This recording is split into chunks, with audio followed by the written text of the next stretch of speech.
Well, hey guys, Long Haul Larry, and I'm out here at the 80L yard. And I'm up there working on the black truck, dealing with that stuff, but the boss is out running around. He's picking up the new transmission, doing stuff. And so for something to do while he was gone, I decided to bring over our 69. And I noticed this problem when another driver was here. I was out running for a couple weeks, and I came in here and just worked for like a day, just doing a couple little things, some trailers and stuff. And this guy was here, and I noticed the battery was junk in this thing. And I replaced the battery while he was sitting here. And then I fired it all up and everything, was checking and running through the system to see what the voltage was, charging and everything. And I heard a noise that was like a tunk, tunk, tunk, tunk, tunk. And I was like, what in the hee-haw? And what I did is I crawled up in the top of it, had him run it, and I looked down in there at the belt, and it sounded like it was in the top. And the main belt that runs all the way up to the top it's all really warped and cupped and stuff. And as it goes around the pulley, the belt sits there and wobbles side to side, and it's hitting the little brackets that hold it. So I have to change the main belt that goes all the way up to the condenser fan. Goes all the way up to the top. And that can be a butt to do. Alternator belt's pretty simple on these things. This belt is not the easiest one. And the other belt is not terrible either, but I can show it to you. All right, so now we're up in here. And this is the belt that needs to be changed. It's really chewed up on the outsides and stuff. Got loose, wasn't adjusted, and just got worn. The way to tighten this is this bolt right here. You loosen this bolt up right here, and it's on like a block back here that has a idler pulley on it. And you can stick a pry bar up there, and you just pull over on it and then retighten it. And as it goes this way, it tightens. So you just have to loosen that up, push this back, and then this belt to be loose, so you can get it off of these pulleys. But the top pulley, you got to take a few things apart. It's the fan shroud and everything, and I'll show you that up there. This belt right here that gets driven off the motor, and then this goes to a gearbox which drives the top one. This belt, if you have to replace this one, it's not terrible. It can look really intimidating because it's in between the motor and the compressor motor. You know, there's no gap, so you kind of go, ugh. Basically what it is on the flywheel here, there's a bunch of bolts that goes around and holds these two assemblies together.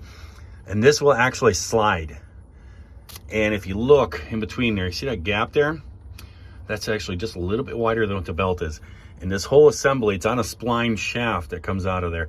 And the whole assembly actually will slide over. You use a pry bar, you can slide it over just enough, and then you can get the belt off, get it around there, slide a new belt on around there, push it back up, put the bolts back on. So that one's not terrible. Don't be intimidated by that one. But that one's okay. This belt's okay right now. This belt, we got to change. So I got to loosen this bolt up here, and then get this belt all loose. Get it off the bottom pulleys, and then I'll crawl up to the top and show you guys up there. All right, guys. So we are up on top here, and yes, look at this. I'm on top of a ladder. This is exactly how I broke my back, except it was with a Harbor Freight ladder. But anyways, basically this bracket right here, this metal bracket has to come off. There's 4 bolts that hold it in the corners here, and then this bracket here will actually come right out of the way. You got to loosen up. You got to take this bolt out here completely. You can loosen these 2 up here on each side. You can loosen those up just enough to get up underneath there because there's a bolt in the middle. And then there's a bunch of bolts around the fan shroud here because you cannot fit the belt in between. It's too tight. You can't even get your finger in between it.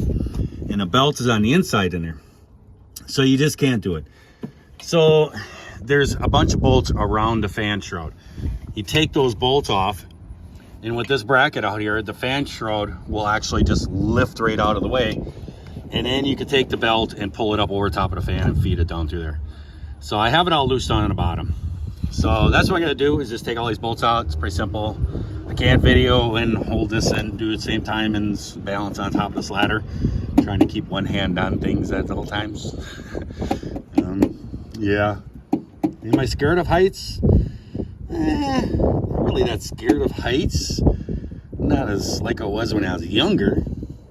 But just because I fell off of here and broke my back and basically took a year of my life away, still have to get up and do stuff. You can't just be scared of it, right? Right.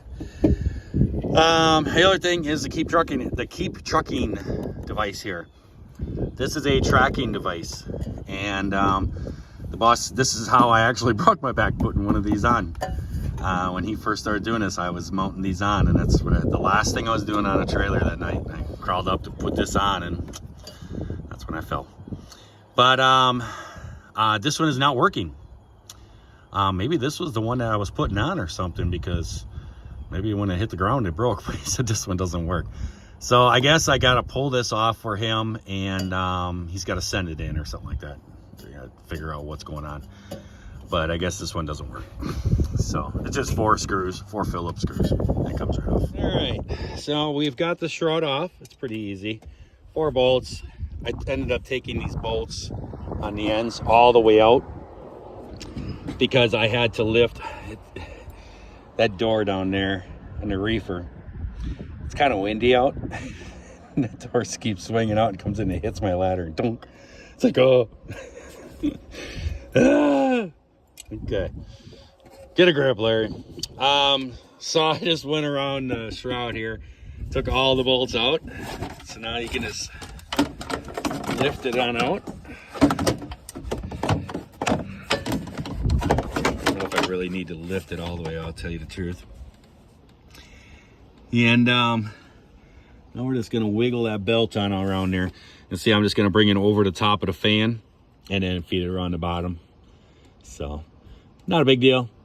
But I can't do this while holding a camera. So, get back to it. Well, there we go, we got it off.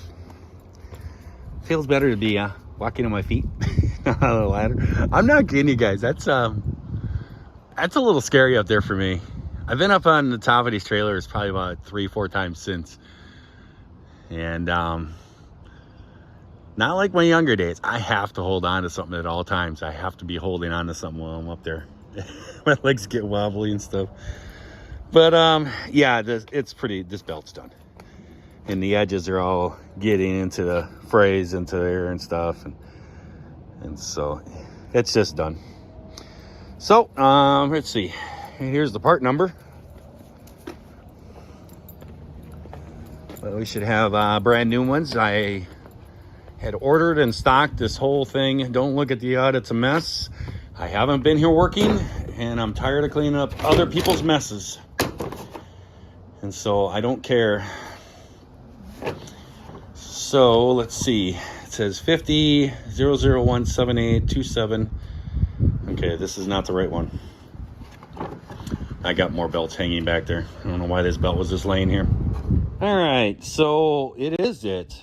Because I went up there and looked, and it's the 50-0017816 we have up there marked is the lower belt, and then 27 is the top belt. Well, with this number, it's all that's the same, 27, but then it has on here 105278.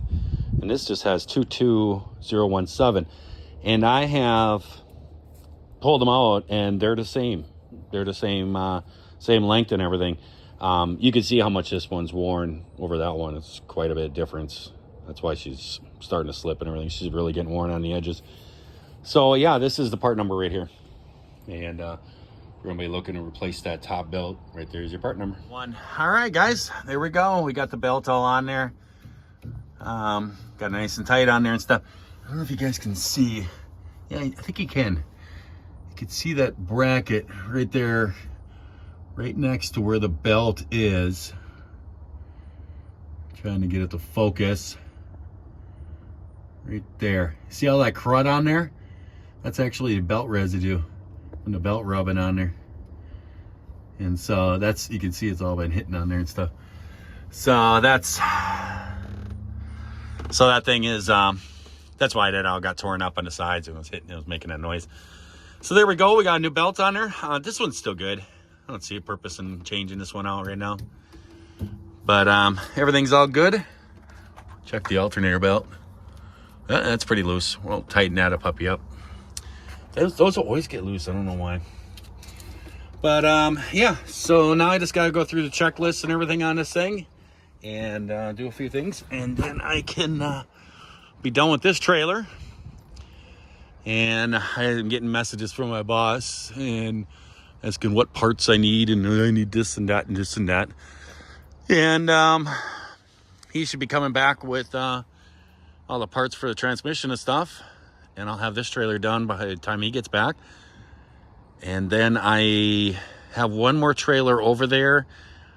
I think it's got a couple things on it. I think it has a flat tire, he said. And so I'll take the bead blaster over there with me, and I may have to blow it back onto the rim and stuff to get it over here to find out what the problem is. But I'll try to probably get that one tomorrow and stuff. So yeah, so I'm going to be just working on a list on this one.